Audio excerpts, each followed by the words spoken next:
जो 17वीं बीपीएससी का मुद्दा है, काफ़ी दिनों से चर्चा में बना हुआ है। सिर्फ एक दिन की बात नहीं है, आज लगभग 2 महीने होने जा रहे हैं। बीपीएससी का मुद्दा, बीपीएससी के अभ्यर्थी अभी भी पटना के गर्दनी बाग में बैठे हुए हैं अपने अधिकार के लिए।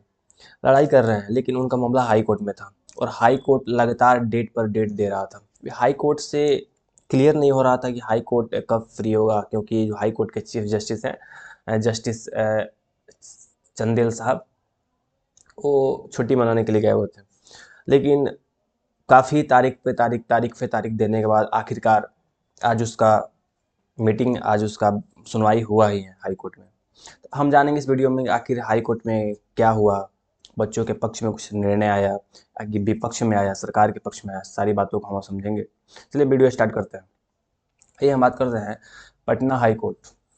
पटना हाई कोर्ट में एक पिटीशन गया था 15 जनवरी। थोड़ा मैं कलर चेंज कर दूं, क्योंकि रेड में लिखा हुआ है और रेड है तो फिर रेड उतना समझ नहीं आएगा आप लोगों को। देखिए यहाँ पे है 15 जनवरी को एक केस फाइल हुआ था, सुनवाई हुई थी पटना हाई कोर्ट में। फर्स्ट हेयरिंग हुआ था, पहली सुनवाई 15 जनवरी को हुई थी। उसके बाद से लगातार उसके बाद से लगातार डेट पे डेट मिल रहा था और आखिरकार 21 फरवरी, मतलब आज का डेट मुकर्रर हुआ है। Case number 17 Patna high court में 17 नंबर केस पे बीपीएससी 17वीं अभ्यर्थियों का मुद्दा था। इस पे जो चंदेल साहब हैं, जस्टिस अरविंद सिंह चंदेल, इन्होंने सुनवाई की। लेकिन सुनवाई में आखिर क्या हुआ, देखिए स्पष्ट बात, क्लियर समझते हैं। कुल मिलाकर बात यह है कि बीपीएससी बच्चों का जो आर्गुमेंट है, उसके जो उसके जो खिलाफ में जो उसको काउंटर एफिडेविट फाइल करना होता है, वो हाथ खड़ी कर दी। कहने का मतलब है कि जब चंदेल साहब इस टाइम पटना हाई कोर्ट में जो सुनवाई हुई उसमें पूछते हैं कि बीपीएससी से कि आप बताइए कि जितने भी बच्चे सब काउंटर, जो अभ्यर्थी जितने भी बात काउंटर किए हुए हैं आप लोगों को, जो बात पूछे हुए हैं, क्या उसका आपने जो एफिडेविट है, जो काउंटर एफिडेविट फाइल किया है? तो बीपीएससी ने सीधे तौर पर कर बोल दिया है कि साहब सरकार, अभी मुझे टाइम चाहिए। क्या चाहिए? टाइम। क्योंकि बीपीएससी इतना बिजी है कि उसके पास टाइम ही नहीं मिल रहा है। क्या चाहिए बीपीएससी को? अभी टाइम चाहिए। बीपीएससी बोल रहा है कि 17वीं बीपीएससी को लेकर सिर्फ रीट ही नहीं, पीआईएल पीआईएल बहुत सारे रीट और पीआईएल फाइल हुए हैं। सिर्फ ये पप्पू कुमार और अदर्स जो 14 बच्चों का सिर्फ मामला नहीं है, हमें बहुत सारे जवाब देना पड़ रहा है।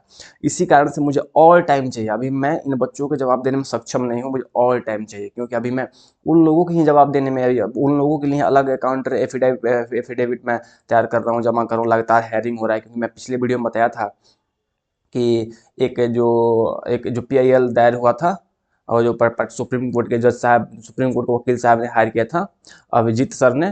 तो एडवोकेट अभिजीत आनंद उनका नाम है। तो उनके खिलाफ ही उनका भी सुनवाई आई थिंक 28 फरवरी को होने वाला है। बीपीएससी बोला है कि नहीं, मेरे पास अभी टाइम नहीं मिल पा रहा है, जज साहब मुझे टाइम दीजिए। ये सिर्फ एक बहाना है। कुल में बात समझिए, बच्चों ने जितना डिमांड किया है, बच्चों ने जो जो बातें रखी है, उसके विपक्ष में बीपीएससी के पास कोई पुख्ता प्रमाण नहीं है, सबूत नहीं है कि वो बच्चों अभ्यर्थियों के खिलाफ कुछ काम करते, इसलिए लगातार मामला डिले हो रहा है। अभ्यर्थियों को एक अनुमान था कि इस बार इस हेयरिंग में कुछ मिलेगा, लेकिन कुछ नहीं मिला, क्योंकि बीपीएससी ने स्पष्ट रूप से टाइम मांग लिया। और टाइम मांगने का कारण क्या था? क्योंकि उसके पास टाइम नहीं है। बताइए, जो मामला 15 जनवरी को जो फर्स्ट सुनवाई हुई थी, तो 15 जनवरी से 21 फरवरी, लगभग एक महीने से ज़्यादा समय हुआ।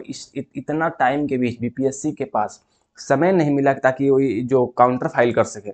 और लगातार देखिए, बीपीएससी का जब रिजल्ट आया था तो उसमें कहा गया था, रिजल्ट में कहा गया था कि जो रिजल्ट प्री का है उस पर हाई कोर्ट का निर्णय प्रभावी होगा, मतलब हाई कोर्ट एग्जाम को खारिज करता है तो खारिज हो जाएगा। लेकिन बीपीएससी को देखिए, बीपीएससी लगातार मेंस का भी एग्जाम डेट वगैरह, फॉर्म फिल वगैरह निकाल दिया है।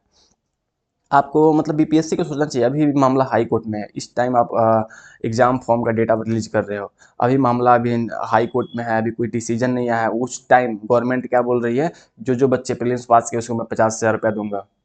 लोग गवर्नमेंट का जो लोक कल्याण विभाग है वो 50,000 रुपया बांटने के लिए आतुर है। तो देखिए, मामला जब हाई कोर्ट में कोई जुडिशियल रहता है तो उस टाइम थोड़ा संतुलन, एक संयम के साथ काम करना चाहिए। लेकिन बीपीएससी एक ऊहापोह की स्थिति में है, और बच्चों को ऊहापोह की स्थिति में डाली हुई है। वो थोड़ा घबरा गई है, लगातार लगातार कुछ ना कुछ ऐसे काम कर रही है ताकि बच्चा सब जो बच्चा सब पिटीशन डाला हुआ वो छोड़ दें, बाहर जाए, मान ली कि मैं हार गया और बीपीएससी 17वीं एग्जाम का मांग दब जाए।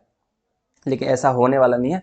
बीपीएससी को जितना समय चाहिए उतना मिलेगा, जितना समय चाहिए उतना मिलेगा, लेकिन 17वीं बीपीएससी का री एग्ज़ाम होना चाहिए, ये बच्चों का डिमांड है। बच्चों ने अभ्यर्थी, जितने भी अभ्यर्थी थे, जो पप्पू कुमार एंड अदर्स अभ्यर्थी हैं, मैं आप लोग को बता दूं, पप्पू कुमार एंड अदर्स जो अभ्यर्थी हैं, 14 अभ्यर्थी ने जो केस फाइल किया था, यही है 14 अभ्यर्थी। पप्पू कुमार फर्स्ट पे है और 13 यहाँ पे है। इन बच्चों ने स्पष्ट रूप से कहा, ठीक है जज साहब, टाइम दिया जाए, लेकिन हमको एक ऐसा मुकर्रर टाइम चाहिए जिस पे न्याय हो। तो हाई कोर्ट ने स्पष्ट रूप से गाइडलाइन जारी किया है। पटना हाई कोर्ट ने बोला है कि 4 मार्च, टाइम दिया है 4 मार्च को आखिरी सुनवाई होगी बीपीएससी के लिए। बीपीएससी 17वीं के लिए 4 मार्च को आखिरी सुनवाई हो गई। इस सुनवाई में किसी को ना ही बीपीएससी को, ना ही बीपीएससी को और ना ही जितने भी अभ्यर्थी हैं, जितने भी एस्पिरेंट हैं, उन लोग किसी को राहत नहीं दी जाएगी। सबको आमने सामने कर कर उस दिन एक बड़ा फैसला आने वाला है। अब हमें देखना है कि आखिर बीपीएससी का जो इतना सा मुद्दा चल रहा था, तो पटना हाई कोर्ट क्या करती है। पटना हाई कोर्ट का गाइडलाइन है कि 4 मार्च जो भी हो, 4 मार्च को डिसीजन आएगा तो आएगा। अब डिले इसको नहीं किया जा सकता, क्योंकि जो रीट का मुद्दा होता है ना, एक रीट का मुद्दा होता है एक मूल अधिकार को उल्लंघन। अब मूल अधिकार जो हमारा फंडामेंटल राइट संविधान दिया हुआ है, उसके उल्लंघन के लिए अगर हम न्यायालय में डिले करती है तो बहुत ही खतरनाक है और ऐसा नहीं करना चाहिए। इसलिए न्यायालय ने, चंदेल साहब की बेंच ने स्पष्ट रूप से, सिंगल बेंच ने स्पष्ट रूप से कहा है कि 4 मार्च को अब आखिरी सुनवाई होगी, हेयरिंग होगी। इस टाइम ना ही बीपीएससी को समय दिया जाएगा किसी काउंटर एफिडेविट तैयार करने के लिए, ना ही अभ्यर्थियों को। आप लोगों को तैयार रहना है, 4 को ही डिसीजन होगा। आर पार का बात 4 को ही होगी। जो अभ्यर्थी आर पार की बात कर रहे थे, अब 4 मार्च को समय दिया गया है। लगभग आज है 21 फरवरी, लगभग 4 मार्च में लगभग 15 दिनों का समय है। लगभग अभ्यर्थियों को 15 दिनों का समय मिला हुआ है। तो देखिए 15 दिन के अंदर बीपीएससी कौन सा नया तरकीब अपनाती है ताकि री एग्ज़ाम ना हो। और जो बीपीएससी अभ्यर्थी हैं, ये तो लगे हुए हैं री एग्ज़ाम के लिए, बोल रहे हैं मेरे पास पुख्ता सबूत है। ताकि 4 मार्च को हम देखेंगे क्या होता है। वही है कि बीपीएससी इतना विवाद में घिरा हुआ है, उसके बाद लगातार मेंस का, प्रीलिम्स का रिजल्ट दे दिया, मेंस का भी शेड्यूल जारी कर दिया। तो उसको ऐसा नहीं करना चाहिए। पहले हाई कोर्ट से केस जीत जाता, फिर करता, फिर समझ आता कि ठीक है बीपीएससी तुम ठीक कर रहे हो। लेकिन बीपीएससी एक जो कन्फ्यूजन नहीं बोलते हैं, थोड़ा सा बच्चों को वो और बच्चों को डराने की कोशिश कर रहा है लगातार। बीपीएससी बोल दिया है कि 25 अप्रैल से 25 अप्रैल से वो एग्ज़ाम, मेंस का एग्ज़ाम लेने जा रही है। तो ठीक है, मेंस का एग्ज़ाम ले, उससे पहले ही हाई कोर्ट तो बोल दिया है कि 4 तारीख को मैं डिसीजन दे ही दूंगा कि क्या होने वाला है। चलिए देखते हैं कि 4 को क्या होता है। अगर आप लोगों को वीडियो अच्छा लगा हो तो लाइक कीजिए, चैनल को सब्सक्राइब कीजिए। ऐसे ही फॉर्मेटिव वीडियो देखने के लिए चैनल को सब्सक्राइब कीजिए, दोस्तों में शेयर कीजिए। अगर एजुकेशन से जुड़ा हुआ देश दुनिया में क्या चल रहा है मुद्दा जानना हो तो हमारे चैनल को सब्सक्राइब कीजिए, लाइक कीजिए, दोस्तों में शेयर कीजिए। चलिए मिलते हैं किसी नेक्स्ट वीडियो में। आप लोगों को बहुत बहुत धन्यवाद।